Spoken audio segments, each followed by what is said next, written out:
Hi guys! Have a good day! Andito tayo ngayon sa mga flowers. Ayan, dito ito sa aming front yard. Ang daming mga dandelion dito. Oh guys, napakaganda. Nagbanig.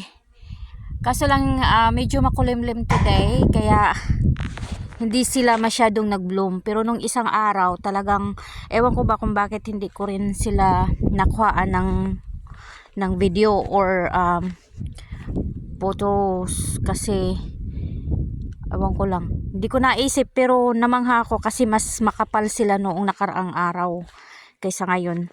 Gawa na ngayon ay hindi masyadong maaraw.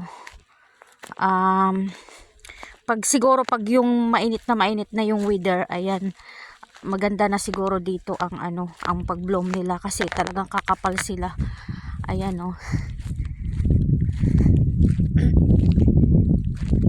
Makapal naman din sila pero mas makapal siya nung isang araw.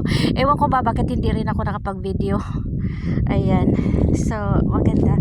Alam mo, alam nyo guys, ano siya, ngayong taon lang ito nagkaganito, grabe sobra, parang national park dito sa aming front yard. Ayan siya. Ayan oh, ang ganda oh. Tingnan nyo guys.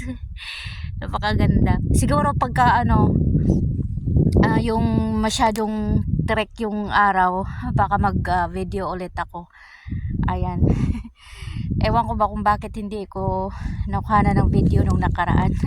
Tinitingnan ko lang sila. Ngayon ko lang naisipang mag video. Kaya ayan, para silang everlasting flowers. Ayan oh. Ayan. May mga bees pa sila. Ayan. So ngayon meron din flowers doon. Ayan yung aming bahay po ng mga wildflowers, ang aming kapaligiran. Ayan siya guys. Ayan. Sayang nga lang kasi hindi masyadong terek ang araw ngayon dahil ang weather is 7 degrees, kaya sobrang lamig ngayon. Ngayon tingnan natin yung Geraldton wax. Ayan siya oh. Ang dami ding flowers. Ayan. Ayan siya guys.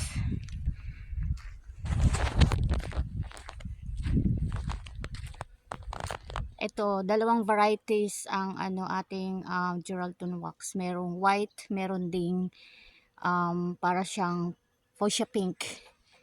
Ayan yung yung mga Geraldton wax. Siya, mabango siya guys. Meron ding white doon, pero ito parang iba din kulay. Ayan, so tingnan natin guys oh. Siguro sa isang araw baka lalong lalago ito. Okay, hanggang dito lang ang aking video.